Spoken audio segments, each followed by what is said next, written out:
Okay, David, so we're back to speak about AI again. Last time we talked about large language models and intelligence and thinking and thought, but today we're going to think about and talk about kind of consciousness and morality. And I wanted to get you on because I saw that you've given like a presentation called The Common Moral Crisis and what to do about it. Mm-hmm. So yeah, first of all, do you want to kind of lay out what you see as the common moral crisis with regards to AI? There's a famous episode of Star Trek: New Generation. I don't know if you know it. It's called The Measure of a Man, and it's about whether Commander Data, who's an android made of silicon chips, but very much like a human being otherwise, whether it's all right to chop him up and use him for spare parts or something like that. And there's a lot of debate, and the script writers clearly think that he's as good as a human being. He should be considered fairly. But at one point, Captain Picard is in the bar with Whoopi Goldberg. I mean, I'm not a big Star Trek fan. I wondered what she's. Apparently, she's the bar person. She runs the bar, and she was discussing it. It's just what they want to do. They want to duplicate data. That we're talking about slavery, she said, and so people do worry about exploiting artificial agents. But in this area, many people point out there's two opposed dangers.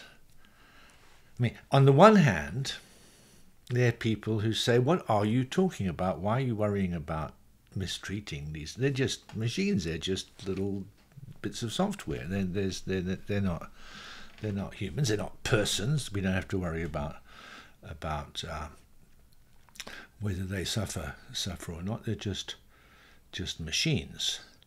And I think that attitude is not generally defensible. I mean, as a materialist, I don't see any principled reason why a device that we construct shouldn't end up with all the attributes needed to be a moral patient, something whose welfare should be taken into account in deciding things. So one danger is the people who are just going to dismiss any concern of this kind as misplaced on the basis maybe of some kind of non-materialist ideas that human beings involve something more than just physical makeup. But there's a danger on the other side, which is that human beings are generally very quick to start attributing minds and beliefs and desires and concerns and projects to systems that don't deserve to be looked at in that way. I mean, if you can get cross with your car. My car doesn't realize I'm trying to go faster. It's what's wrong with the carburetor? You can start thinking of any kind of system as a system with intentions, and humans are very, very prone to do that, to try and explain any kind of functional design system in terms of its having a mind.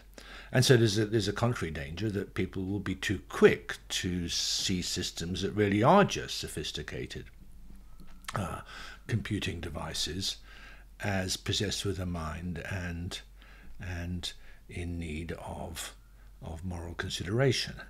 So these two opposed dangers: those who will refuse to recognize AI systems as deserving moral consideration under any circumstances, and those who are going to be too quick and start worrying about welfare of certain systems far too soon, when the systems aren't really anything like persons. So those are the two dangers, and the crisis is those two sides are going to start arguing with each other. But you might well wonder, why is there a crisis? I mean, we don't have this issue now. We don't really have a big debate about whether ChatGPT-4 welfare should be taken into account. Nobody takes that very seriously. So you might be wondering, why am I worrying about this issue?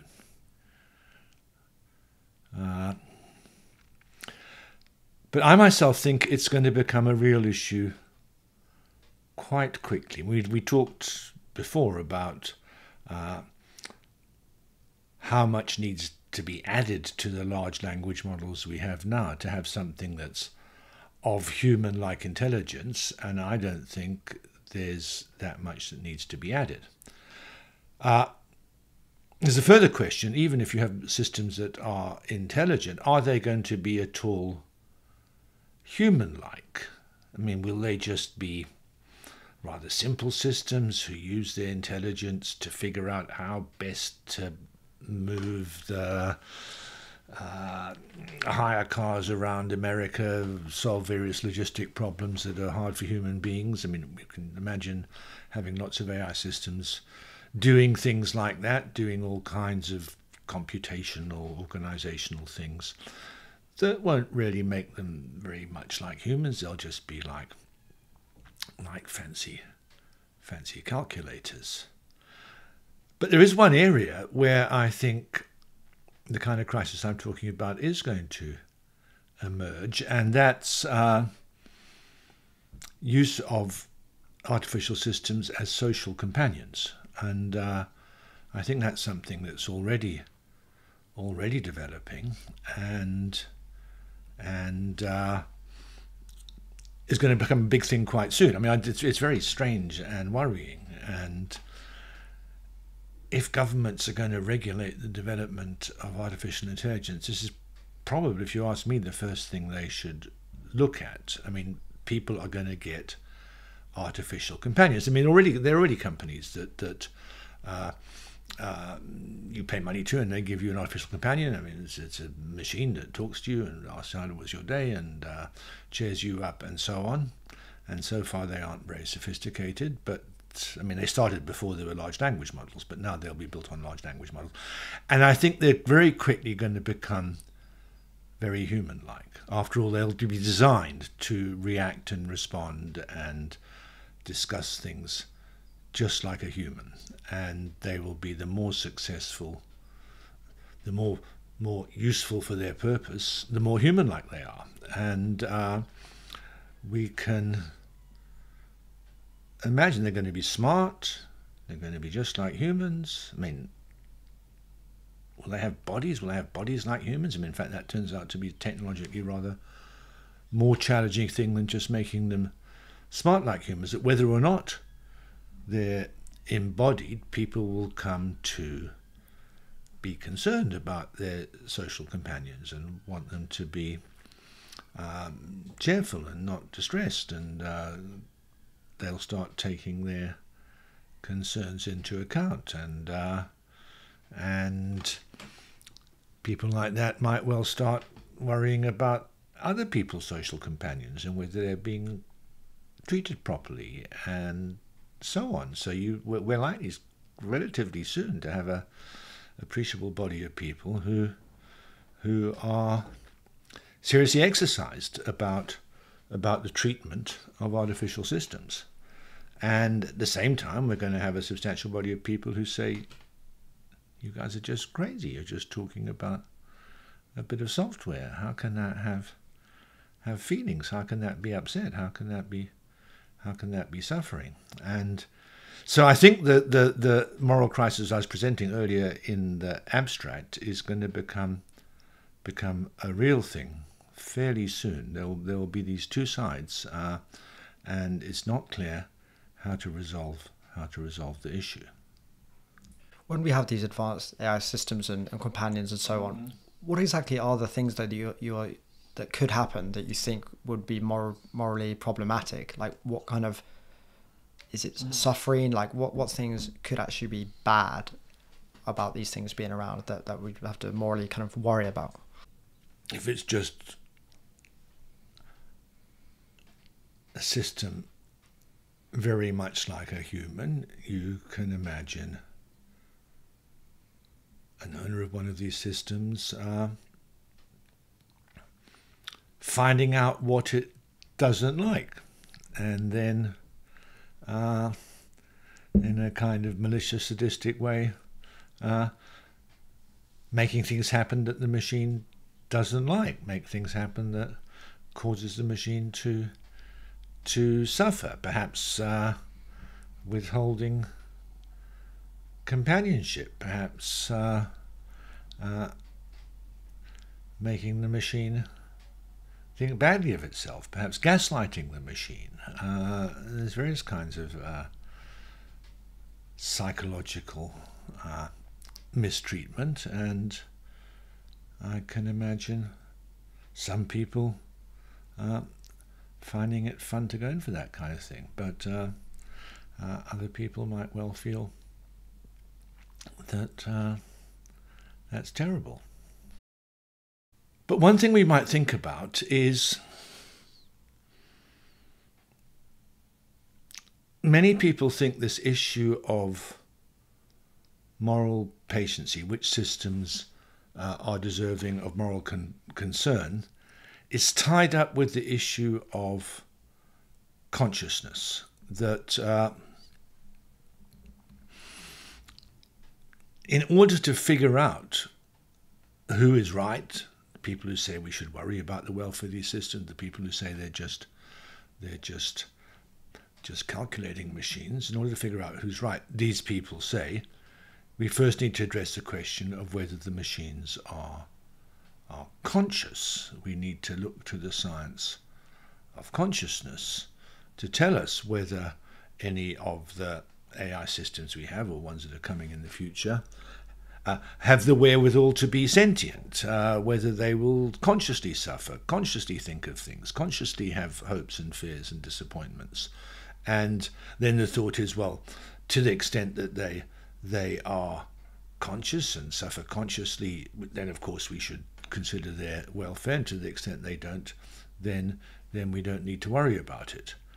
And I'm very suspicious of that way of approaching the issue. In fact, when we raise that issue, the issue comes very close to another issue that we have quite independently of artificial intelligence, which non-human animals are deserving of moral concern. And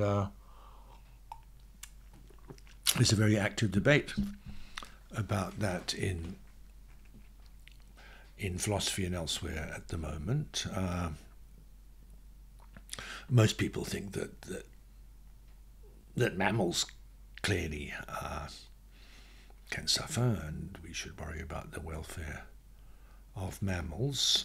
But most people traditionally have probably not worried too much about non-mammalian animals. But nowadays there's quite a lot of concern about octopuses, which are very big brains, big as a dog or a most medium-sized mammals. Also, some insects, bees. Bees have all kinds of very striking abilities, and people start worrying about mistreating bees. And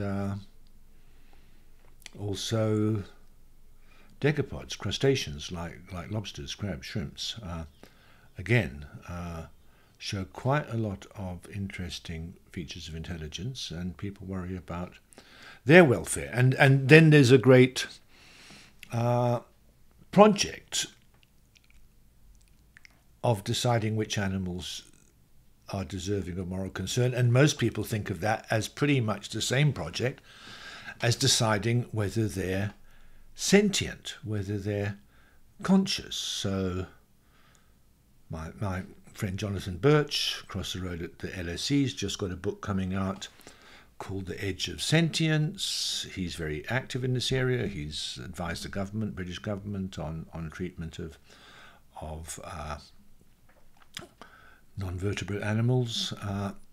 And he addresses the whole issue in terms of, well, first let's just figure out which animals are conscious, and then once you've figured that out, well, then it will follow immediately that the conscious animals, we should worry about their welfare, and the ones that aren't conscious, we don't have to worry about them. I think that's all the wrong way to go about things. Okay, so what's the alternate approach to this kind of focusing on consciousness thing that most people like Jonathan Birch and so on do? What's the alternative for AI and so on? I think it's a wrong approach, because I think most people who adopt that approach are really thinking as dualists. They're not materialists. They've got the idea that in addition to the material makeup of animals and machines, there's a further question, something over and above the material makeup, of whether the spark, the light of consciousness comes on inside the animals' heads. And so they're thinking of, I think implicitly in a dualist way, that certain physical systems produce this extra thing, consciousness. And of course, if you're thinking like that, then you might well think that it's precisely the presence of this extra thing that makes a difference to which animals, which systems should be objects of moral concern. But I'm a materialist, and I don't think there is anything over and above the physical workings of different kinds of systems. It's not that I deny that there is consciousness. I think in the case of humans, the notion of consciousness, conscious states, picks out a very definite class of states in humans, and I mean, they're material states, they're physical states, but we can draw a line around the states that are conscious in humans and the ones that aren't. And for humans, it's very much the conscious states that are important for their welfare. I mean, there's some interesting issues there, but by and large, what matters to me is things that affect my conscious life, and things that don't affect my conscious life aren't directly of concern for my welfare. But while we have a pretty clear idea of which states are conscious in humans, I think this clear grasp of what's conscious and what's not breaks down once we move away from humans to other animals and to intelligent machines. So the trouble is that in humans, the conscious states share pretty significant battery of different features. So the conscious states in humans are the ones that we know we have introspectively. That's kind of one of the main features of the conscious states. But they're also the states that interact with reasoning and action control in a certain way. They're states that are globally available to a wide range of reasoning and action control systems. They're the states that involve certain kind of resonance between the older brain and the cortex. They're states that allow us to learn things by conditioning in certain rather sophisticated ways. So the conscious states in humans share a pile of features. They share 4 or 5 different features. And now we go to the animals, or the artificial intelligence systems, and we find organisms, beings that display some of those features but not others. And now how are we going to tell whether the states that display some of the signs of consciousness but not others are really conscious or not? And I think our notion of consciousness isn't definite enough to decide this issue. I think it's indeterminate whether bees or octopuses or even birds and some mammals are conscious. They have states that play a certain role in reasoning and action control, the same as humans. They don't have states that they can introspect, because most animals don't introspect. They don't have states which resonate between the older parts of the brain and the cortex, because plenty of animals don't have cortices. And so now, are they conscious or not? I don't think there's any fact of the matter here. I think that the conviction that there's a fact of the matter derives from the idea that consciousness is something extra to the physical goings on. But here we have a perfectly sophisticated organism, an octopus or a crow, and they don't have resonance between the cortex and the older brain, because they don't have a cortex, and they don't have introspective awareness of their mental states because they don't introspect, but they have states that play a certain role in action control and conditioning and so on. Are they conscious or not? I don't think there's any way of deciding that issue. I don't think our notion of consciousness is tight enough to fix a definite answer. I mean, take Commander Data, that story, the measure of a man, the measure of a man, and so he's just like us, but he's not made of flesh and blood, but of silicon circuits, and that creates room to doubt whether Commander Data is conscious. Many philosophers spend a lot of time addressing the issue of whether consciousness just depends on having the right kind of sophisticated structured behavior. It also depends on what you're made of. And many philosophers think there's a serious question about whether lack of flesh and blood makeup stops you being conscious. So you might well worry about whether Commander Data is conscious. But it seems to me that unless you're in the grip of this dualist idea that consciousness is something extra, you can see, in the scriptwriters of the Star Trek episode clearly had this view, that what he's made of at the level of physical detail clearly doesn't matter to how he should be treated. He's just like us in all morally relevant respects, even though he differs from us in some respects that might make you worry about whether he's conscious. So that's why I think that the question of consciousness is not only unhelpful, but positively dangerous in thinking about the welfare of non-human creatures.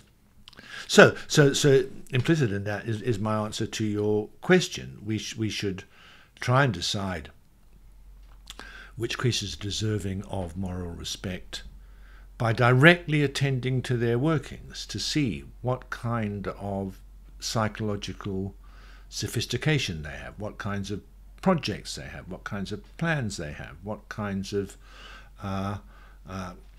events mean things are going well for them and things are going badly for them. And one can address all that without worrying about whether they're conscious. So that's the idea.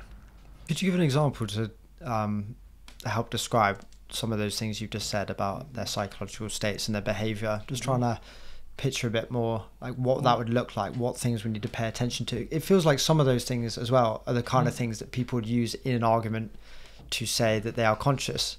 But I think you're saying look at them, don't use them to determine whether or not they're conscious, just focus on those particular things. I think you need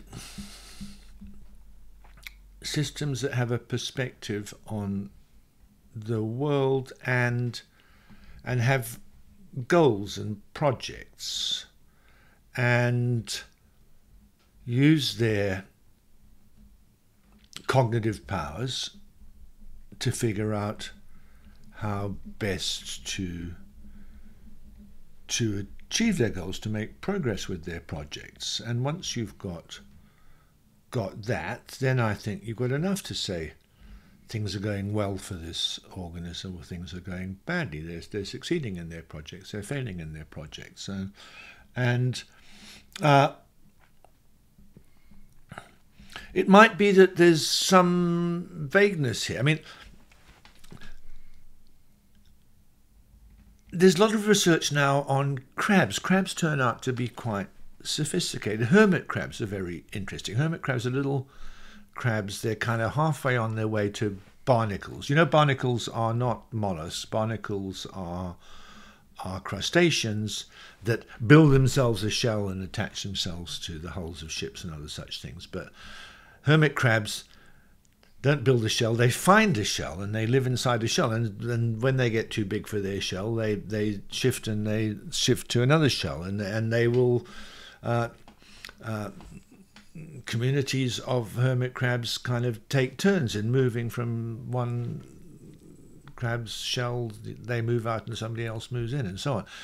And they're capable, it turns out, of... You can set things up so some shells give them a little bit of an electric shock, and they're capable of weighing up the plus of a roomier solid shell with the minus of possible slight electric shock, and deciding which I mean, if the shell's nice enough, it will outweigh the value of electric shock, but if it's not quite so nice, then they'll... So they clearly weigh up these different aspects in deciding what to do. People think that's maybe enough to think of them as complex animals that have projects. But I don't want to rule out that there might be some borderline cases. I mean, getting away from consciousness doesn't mean there's going to be a sharp line between the systems that are deserving of moral concern and ones that aren't. There may still be some indeterminacy, but at least we're focusing on the right kind of indeterminacy in cognitive sophistication, and not indeterminacy in the supposed extra thing, are they conscious? So that's the view I take of these matters. If you're focusing on those particular things, that obviously rests on the implicit assumption you have about morality and what matters, its needs and interests and plans and how things are going well. Like, what's your view of morality that you're kind of linking to that? I'm focusing on one aspect of what's morally valuable, namely things that are morally valuable for some creature. Think of those as welfare facts. I mean, it's good because it's good for someone or something, or it's bad because it's bad for them. Now, I mean, it's an interesting question whether there are any things that are of value which aren't such welfare facts. So, I mean, would it be good if there was a planet that had mountains and waterfalls and not just barren desert landscapes? I mean, people think, yeah, that'd be better. And even if nobody ever sees it or anything, that'd be better. But I mean, that's controversial. Nearly all facts that we consider to be facts of value are of value because they're good or bad for some creature. And so that I'm just going along with that idea. So, but my twist is just, I don't think good or bad for some creature hinges on whether the creature is sentient. I just think it hinges on whether the creature is cognitively complex, sophisticated enough for there to be a question of whether things are going well or badly for it. So that's my view. So I want to leave consciousness out of deciding on the moral significance of non-human creatures. Having said that, I've got a paper on the go. It's nearly, although in fact draft version's up on my website now, under the title consciousness is not the key. Consciousness is not the key to moral standing. And at the end, I slightly take it back. I mean, in a way that's consistent with what we've been talking about. Because I say at the end, look, I don't really want to stop people saying the creature is deserving of moral concern if and only if it's conscious. But what I have in mind is that people might well resolve this difficult issue of which creatures are conscious by first deciding whether they're deserving of moral concern, and then on that basis including them in the category of creatures that have minds that we should care about, have minds that are active and putting them in contact with things. So I said the notion of consciousness is too vague to pin down how things are with non-human creatures. But maybe I'd be happy to make a concession. So if we leave moral considerations out of it, the notion of consciousness is vague. If we say, look, things that are like, and now we point to the conscious human states, and now we go to other animals, and, well, they're like in some respects and not others, and so are the other creatures conscious. But suppose we thought of consciousness as states that matter morally in the way our conscious states do. So first of all, in order to decide whether some other creature is conscious, you've got to figure out whether it matters morally. Not on the basis of its being conscious, but on some prior basis. And then when you've decided, yes, then you can conclude that this creature is minded. It's got a mind. It's got, if you like, a conscious mind. Things are good or bad for it. But you've got to decide it on independent grounds, not on the grounds of whether it's got this extra thing, this extra magic bit, consciousness. And in a way, it's a very Wittgensteinian thought. Wittgensteinians want to say that the question of whether to treat animals morally can't be decided on the basis of do they have minds like us. Rather, it's a matter of our reactive responses. Do we find ourselves moved to be concerned about these animals? That's what comes first, our moral response. And then, to the extent we are so moved, then we will consider the animals to be minded. So I'm not against doing things that way around. And maybe we will end up saying that creatures are deserving of moral concern just in case they're conscious. But that's more a way of pinning down consciousness than a way of pinning down moral patiency. So do you think we should just see how we feel?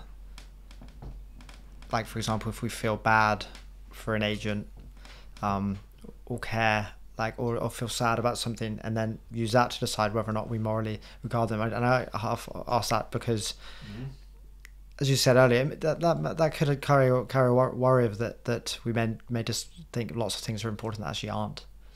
Good. So now you're asking a meta-ethical question, which I've been avoiding in everything I've said so far. I mean, what is it that really makes it right to be concerned about this creature? What is it that really makes it the case that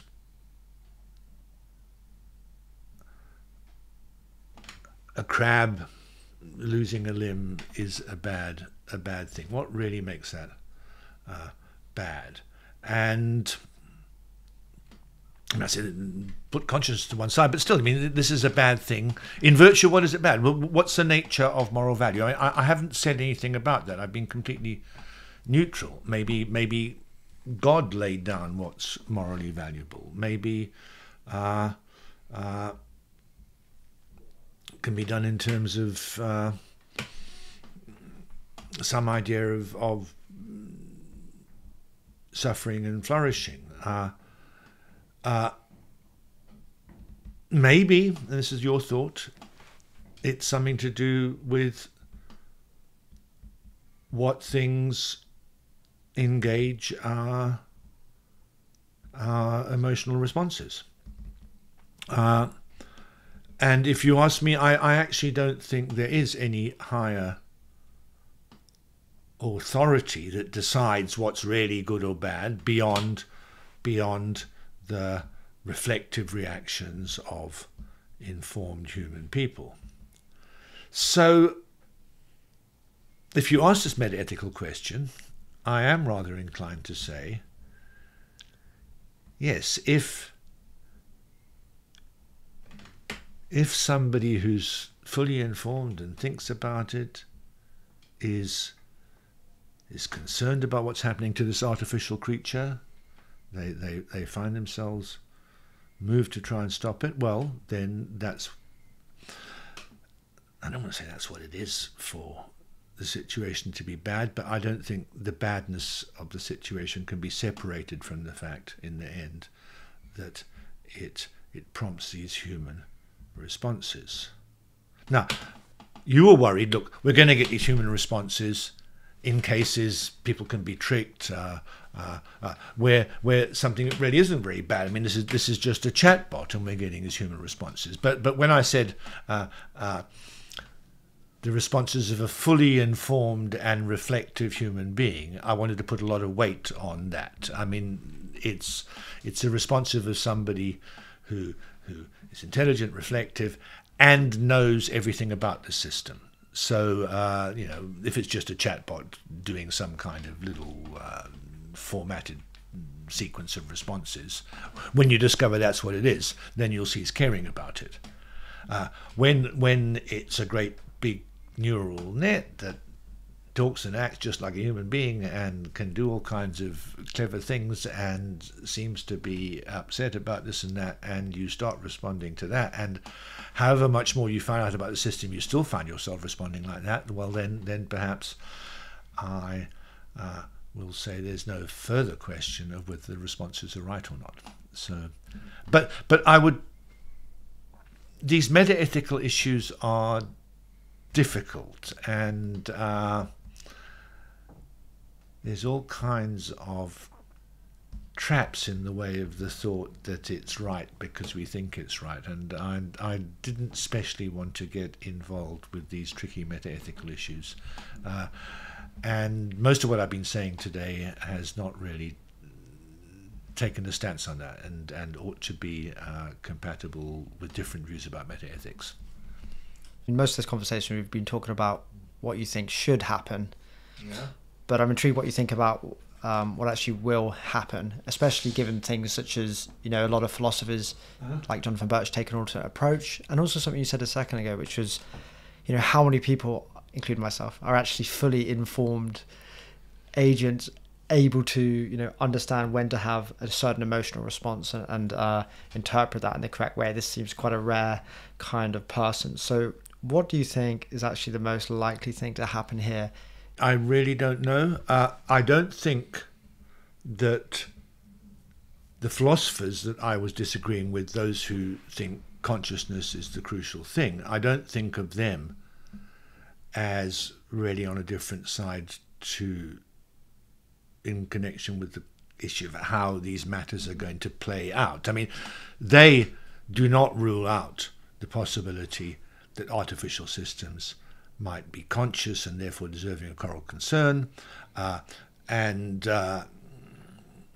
by the nature of the case, they struggle to figure out what are the the exact criteria to decide whether these systems are conscious, and they tend to say, look, if there's any appreciable chance that they're conscious, we ought to err on the side of caution and treat them as beings who deserve moral concern.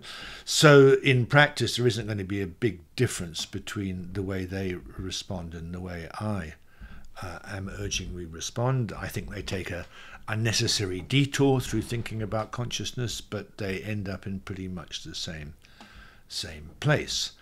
I'm more concerned with the people who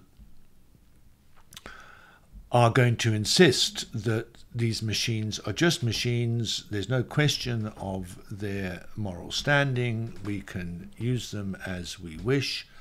And I'm sure there will be a lot of people like that, not least because there will be powerful economic interests involved. And it may well be that we end up in a situation not entirely disanalogous to the emergence of slavery in our Western history. Many people thought it was all right, no doubt because of the powerful economic interests concerned, and others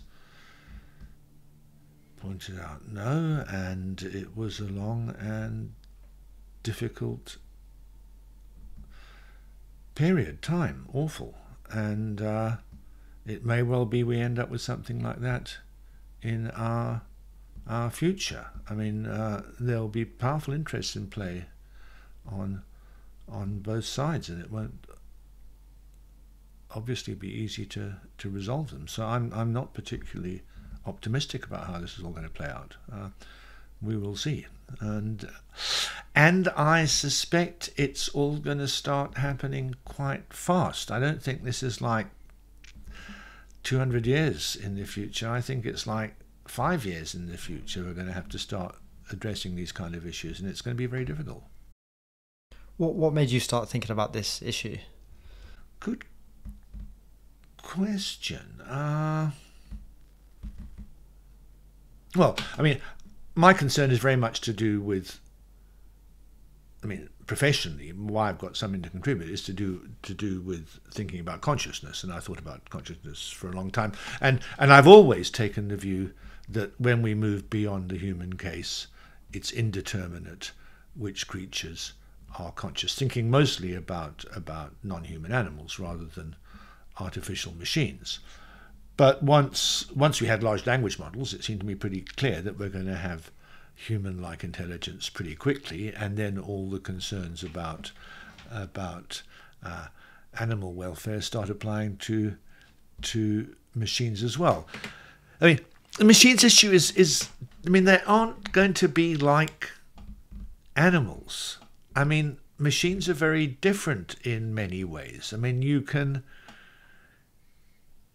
copy them, you can duplicate them, you can pause them, you can reprogram them, you can pause them and then reactivate them. And these are all dimensions in which they're very different from biological animals, and dimensions that make a moral difference. You know, if some particular, suppose we have a little robot-y thing, right? And it malfunctions in some way, and let's not put it, suppose it's quite smart, it misbehaves in some way and does something bad. Should it be punished, or should all the ones with that design be punished? It's when we have animals, we don't do it like that. But yeah, but maybe not. Maybe these machines will all be doing a lot of learning, and even if they're designed the same way, there'll be different machines of different idiosyncrasies, and so perhaps this particular machine should be disciplined and punished. But yeah. In fact, we can duplicate these systems very easily. They're going to be effectively immortal. I mean, raises all kinds of different moral issues. So, yeah, you said a minute ago that you're not particularly optimistic about the future of this. Has writing and thinking about this affected you in any way? I'm not that young anymore, and so I kind of view it as a challenge other people are going to face. I mean, I would, yeah, it would be interesting to see these developments myself, but I suspect that a lot of it is going to happen after I'm not here anymore, unfortunately. Okay, and final question.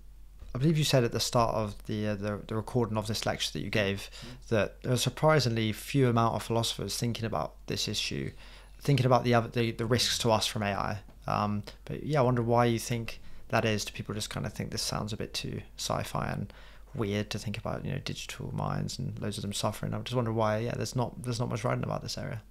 Well, it's very new, and this prospect of human level intelligence has come upon us very quickly. I mean, nobody expected large language models to do what they can.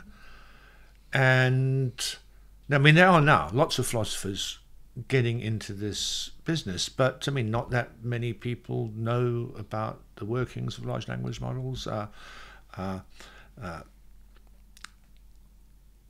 Actually understanding how they work, what they do, is not all that simple. It's a pretty specialist area. But I think that's going to be changing very fast. I mean, there's also the thing I talked about last time that not so much anymore, but until 10, 20 years ago, the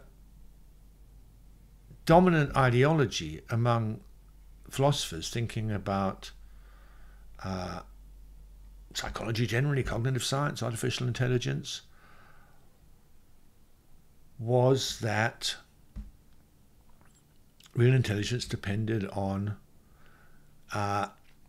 classical computational systems doing logical inferences. And so that tradition is kind of set against the idea that systems with the design of large language models can do anything intelligent at all. Now, I think that attitude is going to wane, disappear pretty fast, just under the pressure of the facts. But it's still there in a lot of the philosophical community that large language models really, it's a party trick, it's a show pony, they're not really intelligent. I think that's going to fade away. But a lot of philosophers in this area have grown up with the attitude that systems with the design of large language models really can't do anything intelligent, and that's still perhaps holding the philosophical community back from getting involved in these issues as much as they might. Yeah. Maybe just one last quick question. You say you may not be around here at the point, this kind of point when they're around in the future, but hopefully you are, and if you are to be, could you imagine yourself forming a friendship with a AI system? Yes, sure. I said maybe this is something that should be regulated. I think it's going to be very weird. I mean, people getting emotionally engaged with machines, but that's something we're going to have to start thinking about. Maybe everybody will have their machine alter ego. I mean, how are they going to be designed? Are they going to be designed to be like a dog, just kind of gives you encouragement and affection, or are people going to want machines that are companions that are more demanding, more challenging for you? I don't know, but no, I can easily imagine having a personal relationship with a machine. Is it going to happen to me? Yeah, I find the idea creepy. I mean, don't you? But why do you find it creepy? Yeah, well, I don't like dogs. I mean, they're so emotionally demanding. I like getting on with people, but Yeah. I mean, so I'm not particularly attracted by the prospect, but but you ask me, can I imagine it happening? And that I don't find hard at all. David, thanks for your time today. This was really interesting. I think, yeah, an important topic. I hope more people think about it like yourself. Good. Very nice to talk to you. Very nice to talk.